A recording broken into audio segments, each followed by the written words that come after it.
In times of heavy rain, flooding is a problem for all of us. What I want you to know is that there's men and women working to solve these issues. Come with us. Today, we're going to explain to you what we do to solve this issue. Good morning, my name is Armando Villaboy. I work with the South Florida Water Management District. I'm here with Mayor Fraga. Just kind of explaining the canal system and how the South Florida Water Management District works. We manage what we call a three-tier system. You have the system managed by the cities, you have the system managed by Miami-Dade County, and then the system managed by the district. What you're looking at is the 800-acre retention area. You have a southern cell, which is 400 acres, and a northern cell, which is just 400 acres. You fill the northern retention area first. You move water in there. The way it works specifically for Doral is the Doral system is managed by that county internally. They have gates that open those canals that move water into the district system. When you have a hurricane or a tropical depression or any large storm, is to draw down the canal system 72 hours out before storms. During a storm, there are questions about whether our gates open. The gates have been open. They've been open for 72 hours. We'll close them during high tide. The reason that you do that is to protect your freshwater system from salt water. If you have salt water come back in through a gate, it can affect your potable water source, your potable water that you drink. So in order to prevent that, we close the gates during high tide. That doesn't mean that the water is not being managed. What that means is the gates on the coast have closed, and now on the C4 basin, we're taking that water and we're putting it into a retention area behind us. Is there scenarios where when rain is falling for a very long time, you've got 48-hour period, which we've seen, these huge rainstorms with a lot of heavy water, where you can't open during this time, and it was just more? The only restriction for the gates is tide, right? So if the tide is low, when your low tide comes in, you'll always be able to open those gates and move water. What this retention area allows you to do is buy time. So if you've had 12 hours of rain, and it's just raining and coming down and it's not stopping, and you have a high tide and that gate is closed, you're going to draw that water back into the system and create artificial capacity in there. Right, which the retention areas. The retention areas. So when the gates are able to open, you can flush, move everything out. I find when I talk to my public works teams that some of our areas are lower lying than the canals, right? Yes. So they're lower, and that's, I think people don't understand that, is that the infrastructure is almost like a bowl.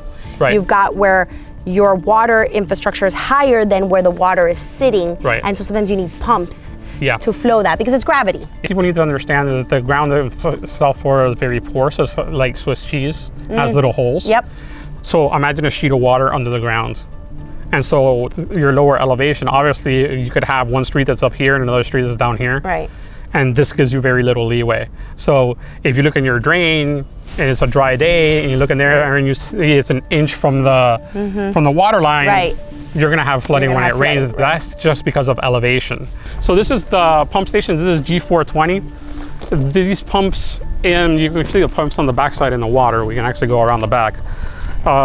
These pumps are the ones that move the water into the retention area. We can operate these remotely from West Palm Beach. Actually, the whole system can be operated remotely.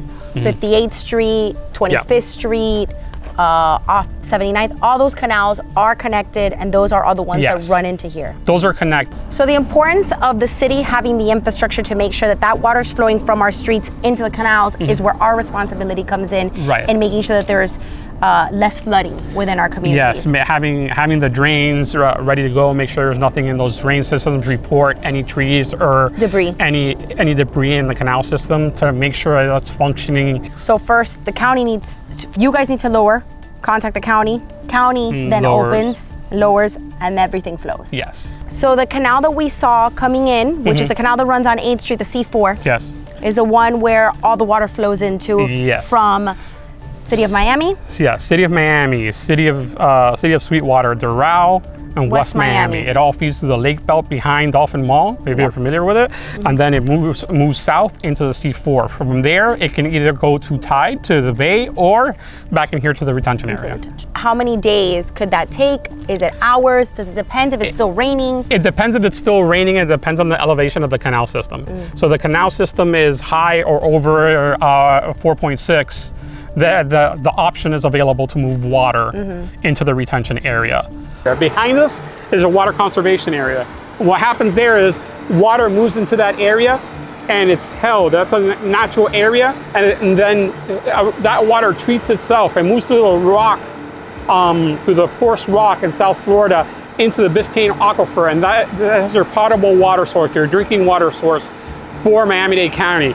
Gets recharged in that way. And this is all coming from Lake Okeechobee? Yeah, this is all rainfall and water coming from Lake Okeechobee that's then treated and moves south into the water conservation areas. This area is also part of the reason why you have things like the urban development boundary and no construction in certain places on the west side of Miami-Dade County. Part of that is to protect and maintain a buffer between populated centers and the conservation and restoration areas that protect your potable water sources. Like Doral, that abuts our well fields, yes, right, which is our drinking yes. water, and where kind of some of that sits, yes, is west of the turnpike, which is abuts Doral and kind of limits our expansion to the west. Yes, absolutely, and those are where your the county western well fields are, so you don't want any construction in that area generally to make sure none of that seeps into those and gets well contaminated. Areas. Absolutely, yeah. The most important thing to remember is in times of heavy rain and flooding in our community, the city, the county, South Florida Water Management District with the state are activating protocols that will move water out of our communities, Doral and other cities.